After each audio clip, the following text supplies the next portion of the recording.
This is Jonathan Williams. My guest, Trevor H. Cooley, is soon to release his newest novel, Mother of the Moonrat. It's the latest book of a fantasy series entitled the Bowl of Souls series. It's set in a fictional land called Dromaldria. This is a land that is littered with dwarves, gnomes, elves, magic users, and other fantasy sorts, but the book isn't all of what you expect from a typical fantasy novel. The main character in the series is a troubled young man who aspires to be a well-respected fighter for the local battle academy. Later in the story, he is forced away from his lofty goals as a warrior and soon finds himself a student at a school for mages, where he enters an entirely different world that changes his life and destiny forever. Mr. Cooley is a self-published author. We're going to talk with him today about his latest novel and lots of other things. Trevor, many of your readers got hooked from the very first book, The Eye of the Moonrat. Being your first self-published book, what was that experience like for you? Well, when I came out with Eye of the Moonrat, actually I had written the book 10 years ago. I've been trying to get it published all this time and just had been unsuccessful getting any publisher to take it. So I had some friends who had been telling me I should try publishing on Amazon so that it would be available for the Kindle market. And I resisted it for a long time because I was just really wanting to go the traditional publishing route. But finally one night I was sitting there and reading up how to do it. And I had the book all written and ready to go. So on a whim, I just uploaded it and put it on 99 cents on Kindle. And I didn't even have a cover. I just had a picture of some trees in a dark forest, and that's what I used for my cover. I put the book on there and then told my friends on Facebook that it was available. Wow, and it turned out successful for you? Well, it not in the beginning. When it first came out, I just had my friends on Facebook order it. I think the first month I had about 80 downloads of it, but most of them were family and friends, and they were just telling their other friends on Facebook that they should download it and read it. Most of my family members had already read it at some point over the years in some form or another of its editing process, and at first it wasn't that big of a success, no. I eventually got a better cover, ended up releasing my second book, and that's when things started to take off. Let's talk more about the experience you had with self-publishing. What was it like to have your books rejected from publishers? Well, it was a long and painful process. When I first finished the book about 10 years ago, I tried submitting it to several publishers, and just got a series of rejection letters. And actually, it was just when Lord of the Rings movies had come out. I think there was some more interest in more of an epic fantasy at the time. And it was just before Harry Potter started to really gain steam, at least over here in America.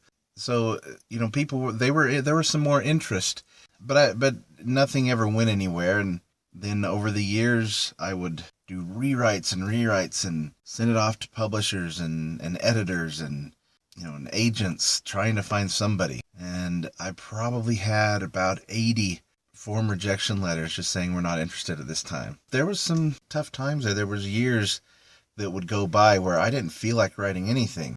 So much rejection just kind of burned it out of me. And then I'd get going again and edit it some more and try again. But it was a long and pretty painful process. So what was it that kept you going during that time?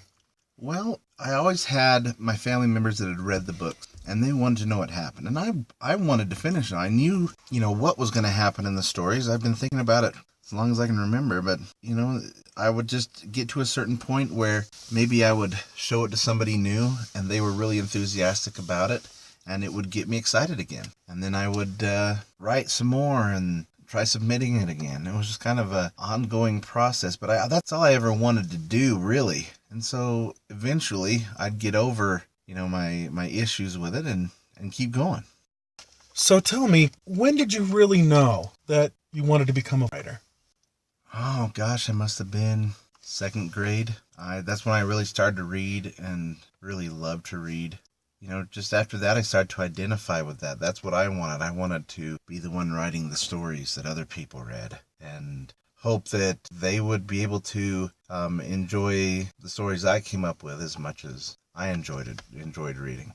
You mentioned that you started reading in the second grade. Since the advent of video games, and probably many second graders spend some significant amount of time playing games or watching movies, do you think that reading books carries the same importance for kids today? I definitely think it carries the same importance. I think that it's probably more rare for kids today to be readers. But there's some certain things that have kept it alive. I think a lot of the books like, the Harry Potter series and, young adult novels, and a lot of those have really broadened the audience. I think that they brought in a lot of children who normally wouldn't have liked to read. I think one of the problems is that it's so much easier to play a video game or watch TV. Reading kind of takes more focus and concentration. And I think that a lot of kids grow up not realizing that reading is fun. In schools, they have you read the boring books, the old classics, which might have been exciting adventure for kids back in the 1800s. But nowadays, kids can't identify with a lot of the things that are in those books.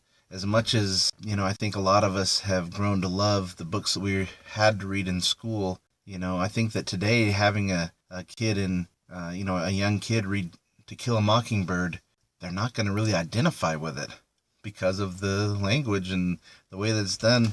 I think that we do kids a disservice when we try to force them into reading certain kinds of material. And yeah, they're going to rather play video games and do other things than read.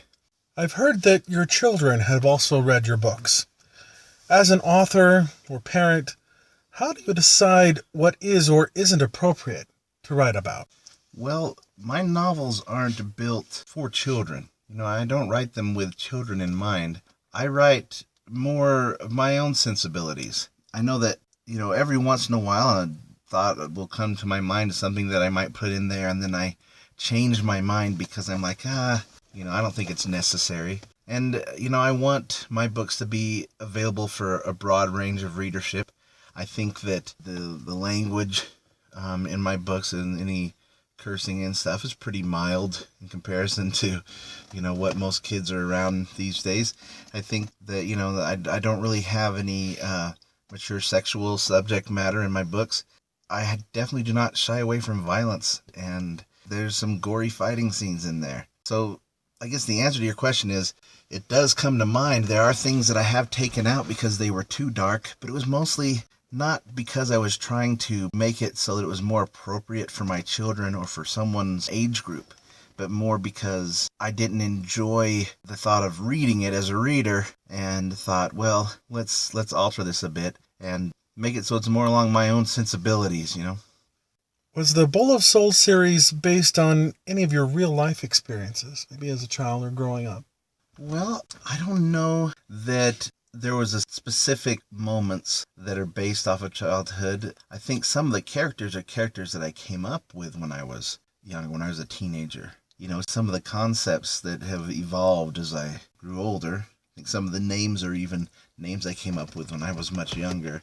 And looking back on it now, might not be the same thing I would name them today as if that I wouldn't had come up with back then. But I would say probably some of Justan's awkwardness, some of his desire to be a warrior. I was a pretty clumsy kid.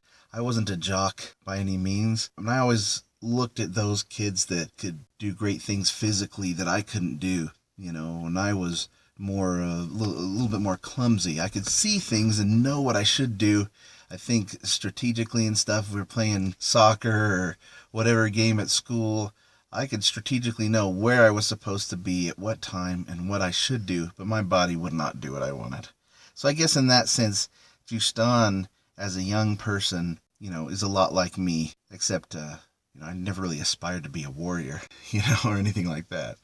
Let's talk a bit about the mechanics of your writing. First of all, what do you like best about the writing process? I would have to say the most fun part is coming up with the idea in the first place. That's the most fun. The most fun is, wouldn't it be cool if this happened? And then coming up with a way for it to work in the storyline. And then I would say the second most fun part is when I'm writing a scene And all of a sudden there's just this kind of a shift in my mind to where it's flowing from my mind to the page without me having to think about it. And I'm just typing as fast as I'm thinking, and it just comes out. Certain scenes in the books came to me that way, and usually they're some of the big pivotal or emotional scenes in the book. You know, a lot of times I go back and read it and realize I don't even need to edit that. That's an exciting feeling. You know, a lot of authors will report that there are moments when their creativity lags. What types of things do you do to keep the creative juices flowing? Well, I find that what helps me keep going is just writing. When I don't want to. Sometimes that happens. Sit down, and then I'd rather be looking at Facebook. I'd rather be checking my email. I'd rather be doing anything else than sitting down and writing. And when that happens, I find the best thing is just to write. And if nothing's coming at that moment, then I go back and edit, a few pages back to where I was, or a chapter back. And if I just make myself do it, then the flow comes again. And I think that actually just keeping regular writing daily keeps you kind of in the flow to where you never reach that point where you just lose all creative energy. So many of your readers are wanting to know how long it takes you to finish a book. It takes a while. When I was writing book 4, I think after I put out the third book, I went like a month where I kind of paused and didn't write anything. I started writing, I think I wrote like 4 chapters, and then I kind of took a little bit of a break and I wrote Hilt's Pride. And then January came and I only had like 8 chapters done, and sales were starting to slow down a little bit, and I was thinking I really needed to get going on this. And so I set myself a goal. I was going to do 5 pages a day. And then I changed it to 6 pages. And I did 6 pages a day basically from about towards the end of January all through February and March, and finished at the very end of March, and then did editing. And it was done 7th of April. So the actual most of the writing of that happened in 2 months. It was spread out. And I'm hoping that when I'm able to do it full time, that I'll be able to put out the books a lot faster, because it doesn't take me any time to come up with the ideas. It takes me the time is putting it together and writing it. Speaking of the time it takes you to write, do you do any research when you write? Well, I do research when I come upon a subject that is not fictional. So, I don't need to research if I'm describing one of Yuzad Vrill's mutated monsters. Describing that doesn't take any research. But if I'm going to be describing how Lenny makes a sword, then I need to go and look up and learn the correct terminology with blacksmithing and, do some research there. I don't get too technical though. But if I do get into, I just want to make sure if I do reference any technical terms that I do it correctly. If I use a certain phrase or terminology, sometimes I'll go and Google search it and do some dictionary work, see if I can find out where it originated from, how old the phrase is, so I don't use something that came out in the 1970s that no one back then would ever do. And I'm not too strict on that, because in my opinion, what we're reading is actually a modern day translation of the events that happened then. If they talk in a little bit more modern cadences, it's because that's this author's attempt at sharing what happened in a way that makes sense to us today. If I wrote them all speaking Shakespearean language to make it sound more Old English or more Renaissance period or something, then I just don't think it would be as much fun to read. It definitely would be as much fun for me to write. I think there's a line there. I kind of skirt it. I'm on the edge of this line between modern and old. Interesting. Right on the edge. Yeah, on the edge. You've reached the end of the interview with Trevor H. Cooley. This is part 1.